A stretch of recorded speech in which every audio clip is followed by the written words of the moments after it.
¿Existe la libertad de prensa en el Perú? La libertad de expresión, la libertad de prensa y el derecho a la información son, sin duda, pilares fundamentales de una democracia. Ejercer desde el poder del Estado una práctica totalmente contraria a estos sería convertir al Perú en un sistema dictatorial.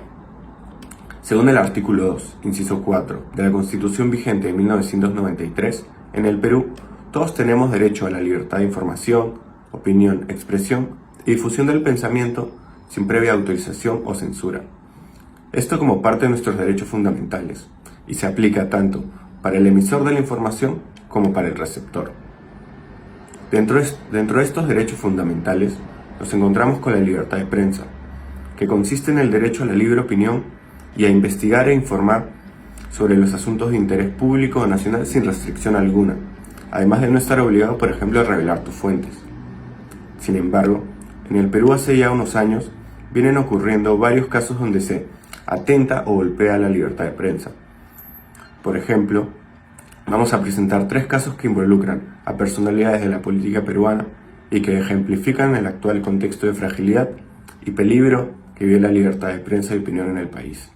El primer caso ocurrió el año 2021, cuando César Acuña demandó por difamación al periodista de investigación Christopher Acosta por publicar el libro Plata como cancha y a Jerónimo Pimentel, director de la editorial Penguin Random House, por editarlo. Dicha demanda terminó al año siguiente, el 2022, con una sentencia de 2 años de prisión suspendida y una reparación civil de 400.000 soles, a la que ambos demandados tuvieron que apelar. Según el juez Vega, la resolución se fundamentó en que las frases agraviantes en el libro traspasaron los límites del derecho de la libertad de expresión y atentaron contra el honor de Acuña. Sin embargo, al final no se cumplió dicha sentencia porque Acuña decidió no seguir con la demanda. Se presume que decidió archivar la demanda por varias razones. Primero, porque era año electoral. Segundo, por las numerosas críticas, no solo de la prensa, sino de instituciones como el Instituto de Prensa y Sociedad y el Consejo de Prensa Peruana. Y tercero, porque al final cumplió su objetivo, que era desprestigiar el libro y la investigación.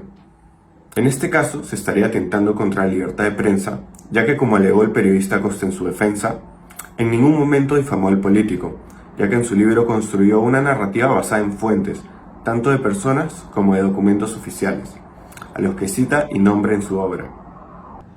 El segundo caso involucra a 2 periodistas, a José Briceño y Rafael Romero, que cuando trabajaban en el diario Expreso fueron acusados por la fiscal de la Nación, Marita Barreto, de lavado de activos y de pertenecer al brazo mediático de una organización criminal, ya que según la fiscal, ambos publicaron noticias maliciosas y ajenas a la verdad. Dicha acusación procedió a pesar de no presentarse ni una sola prueba contra ambos. La fiscalía no presentó declaraciones, imputación alguna contra los periodistas, llamadas telefónicas, depósitos bancarios o fotos de algún encuentro. Las únicas pruebas que se presentaron para intentar probar que los artículos eran maliciosos fueron los propios artículos publicados por los periodistas. Según José Briceño y Rafael Romero, la fiscal los acusó como parte de una venganza personal por varias investigaciones que los periodistas habían iniciado contra ella. Por ejemplo, primero por la investigación y denuncia de una compra irregular de un terreno en el distrito de Asia por $60.000, cuando, según la información, la fiscal no ganaba más de 5.000 soles al mes. Segundo, por investigar y preguntar, amparados en la ley de transparencia, sobre un fondo presupuestario para pagos a los colaboradores eficaces, tras unas declaraciones en las que la misma Barreto aseguró que usaría plata de su bolsillo para proteger a los colaboradores eficaces.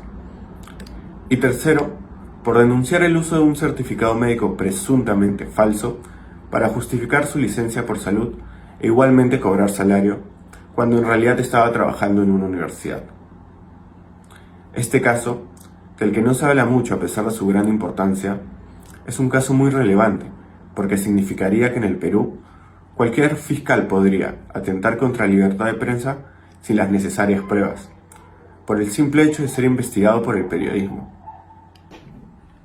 Por último, ahora vamos a hablar del caso más reciente, y en el que se podría estar repitiendo la figura y el modus operandi que en el mismo caso de Romero y Briceño con la fiscal Marita Barreto. El día 24 de abril, como parte de la Operación Valquiria 2, se allanó la casa del periodista Juan Carlos Tafur, director del portal Sudaca. La fiscal Barreto aseguró que el allanamiento estaba justificado porque Tafur publicó un reportaje formulado por el abogado de José Luis Castillo Alba para desprestigiarla e influir en el proceso judicial del caso Los Cuellos Blancos del Puerto. En el allanamiento, la DIVIAC se llevó el celular de Tafur, 3 laptops, material de archivo y documentos de trabajo, con la supuesta intención de conocer las fuentes periodísticas, que de confirmarse estaría atentándose contra la libertad de prensa. Tafur afirma que el allanamiento fue una venganza de la fiscal por publicar un reportaje en donde se denuncia un viaje a Punta Cana en plena investigación por corrupción en el caso Sada Goray, repitiendo así la tendencia que en el caso de Briceño y Romero. Esto dejaría en evidencia 2 atentados contra la libertad de prensa. Primero, el presunto intento de revelación de fuentes de los periodistas. Y segundo, una posible persecución judicial por publicar información periodística real y verídica que a la fecha no se habría argumentado en contra en fiscalía, pero que parece no haberle gustado a la fiscal. Inclusive, ya desde el allanamiento de la casa de Tafur, su defensa y los críticos señalan que se encuentran irregularidades como que, por ejemplo, un fiscal no debería poder allanar la casa de un periodista que lo está investigando. Como dije al inicio de esta videonota, la libertad de expresión, la libertad de prensa y el derecho a la información son pilares fundamentales de una democracia. Sin embargo, en Perú, especialmente en los últimos años, se vienen vulnerando estos derechos desde algunas entidades del Estado, lo cual es inaceptable y nos lleva hacia una deriva totalitaria. ¿Qué va a pasar en Perú si se siguen vulnerando estos derechos? ¿Cómo va a afectar a nuestra joven y frágil democracia? ¿Y tú qué opinas?